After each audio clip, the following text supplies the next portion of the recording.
From New York City to Washington, D.C.,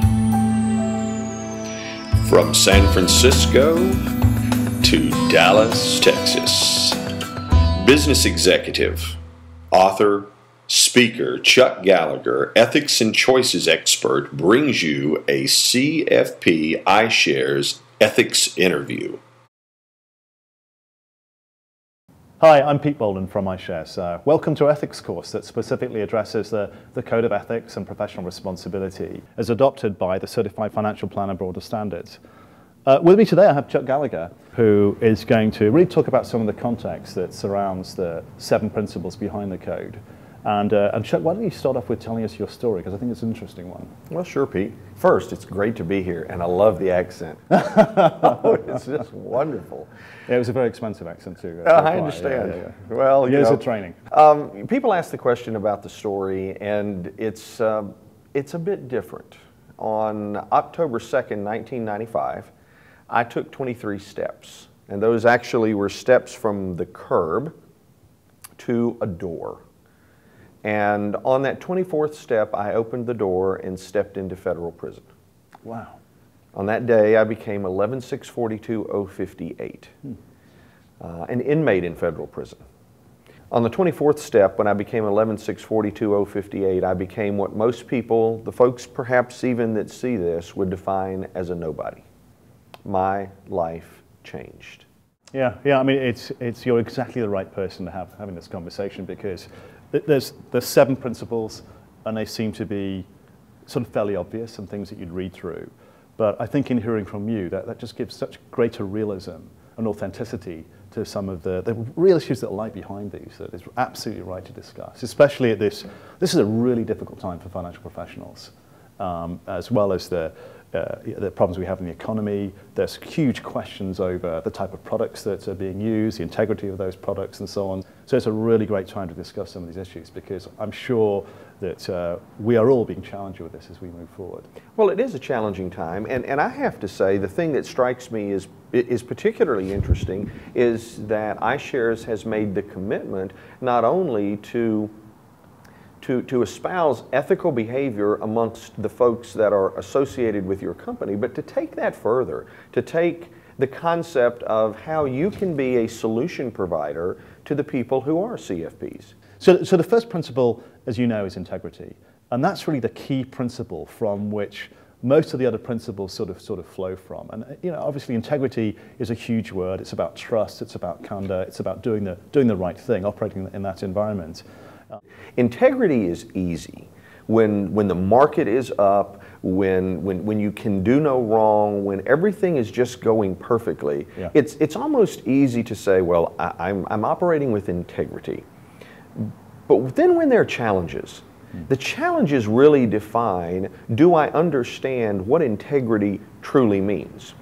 When the choice is making a financial choice, making an investment recommendation, when those choices demand that I'm going to receive a certain amount of reward, a certain amount of commission, whatever the pay structure is, and feed my family, or I am going to do the honest thing, I am going to tell the truth, and I'm going to lead that person in a different direction that may not be to my direct benefit today. That's when the question of integrity really arises. I did spend time in federal prison. I'm not proud of that, but I have to say I found one of the most, let's put it this way, the person that I had as a cellmate had more integrity than most of the people that I did business with when I was on the outside functioning as a CPA.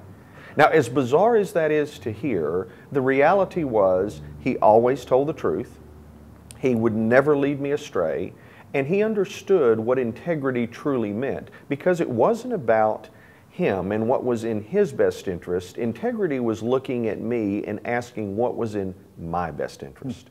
The second principle is about objectivity.